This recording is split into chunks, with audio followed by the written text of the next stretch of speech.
Hey, how's it going? Welcome to News Act, Thursday 21st of October 2021. We're looking front the papers. First up, New York Times pictures some surgeons who attached a pig kidney to a person looking for signs of rejection. Beside that, Biden's still trying to pass his massive stimulus/infrastructure bill. They're now dropping things out of it like clean energy, access to college and help for families. Beside that, jabs down the bottom, New York mayor's race. Underneath that, Afghanistan, USA Today, Texas banning abortions being sued all over the country by various people for various reasons, including the Biden administration. In the middle, story about a startup company who took $28 million off people to produce this car, but the car has not seen the light of day yet.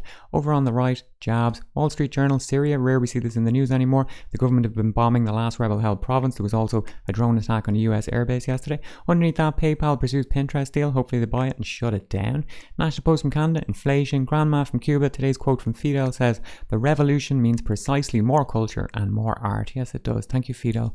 Citizen of South Africa, jabs. Jerusalem Post, we are in a 5G Cold War as the US presses on China ties, so America wants to ensure that the 5G network in Israel is free of any Chinese interference. The only problem is the Chinese are the cheapest in the world at doing it. Tehran Times, what's the main obstacle to resuming Vienna talks? Well, according to Tehran, it's the Director General of the IAEA, the International Atomic Energy Agency, Rafael Grossi, who's come out and said that the stopgap measures in Iran are not enough and they're not doing enough surveillance. Underneath that, shameful milestone in Yemen is 10,000 children killed or maimed from violence in the last 6 years. Pretty crazy statistic. The Australian net zero cricket, some kind of political scandal. The Hindu-Indian team meets the Taliban delegation. That was a conference in Moscow that happened yesterday with various countries who now recognise Taliban as the legitimate government. There they are on the front of the Global Times from China again. So you had China, India, Pakistan, those type of countries there. No sign of the Yanks. They were invited but didn't go. Underneath that, talking about coal supply for the winter. Irish Examiner, elderly people asked to limit contacts. Okay, COVID getting bad again. Risk of bacterial illness from climate change. Underneath that, true crime. Irish Times, new layout today. Not sure if I like it. Irish-based funds and banks used for tax fraud. Okay, not news. Going on since the foundation of the state, basically. Down here, the police are criticising reform legislation. Of course, they would do that. Irish Independent, what to buy now in time for Christmas. Okay, having this shoved down our necks a lot. Global supply chain crisis. Go out and buy your presents now. Do you know what's available now any time of year before Christmas? Nothing at all. Down here, full moon yesterday. Hope everyone had a nice time. COVID, Irish Sun, human interest, true crime, football, Irish Daily Mail, celebs. It's up to all of us again. Let's talk about COVID getting worse. Down here, Trump's vile attack on Colin Powell the day after his death. I'm not sure if it was vile. Just for the record, what Trump said about Colin Powell was wonderful to see Colin Powell, who made big mistakes on Iraq and famously so-called weapons of mass destruction, be treated in death so beautifully by the fake news media. Hope that happens to me someday. He was a classic rhino, Republican in name only, if even that, always being the first to attack other Republicans. He made plenty of mistakes, but anyway, may he rest in peace. I find that pretty balanced, to be honest. Not sure what the issue is there. The Herald, football, true crime.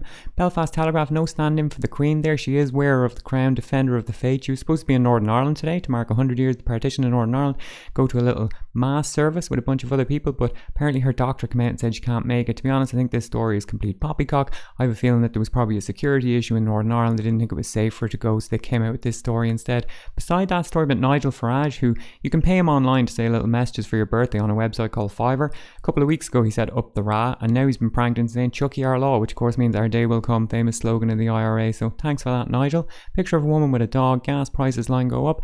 Financial Times line go up. That's COVID cases in the UK getting worse. The Guardian, COVID cases line go up. Story about this robot artist who was over in Egypt for a little exhibition. She got stopped at security because it said she was a security risk because she has cameras in her eyes. The Times, Britain in talks to sell missiles to the Ukraine. Alrighty, picture here of a woman who was spiked in a nightclub, but not in the traditional way. She was spiked with a needle. So this paper are now calling for more police officers in nightclubs. As we all know, more police officers always leads to a drop in crime, huh? COVID line go up. Daily Torygraph, there's Sajid Javid, maybe we should call him, telling people to get their booster jabs, keep their freedoms. The Independent, there's Sajid Javid again. On the top, Mali, COP26, Trump's border wall, net zero. Daily Express, Queenie, new drugs to fight off COVID. Oh, more royals, Kate and William, don't know what they're in the paper for, black and white. The Mirror, celebs, Queenie, Sajid Javid.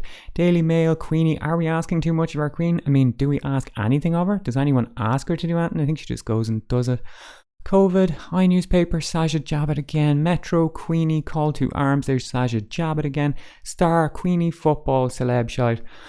Oh, well, there's Queenie, not going to Northern Ireland today. Maybe she's staying at home to pay all the bills for Prince Andrew's legal defence, which she is supposedly funding out of her own pocket, which is of course the taxpayer's pocket, whatever way you want to look at it.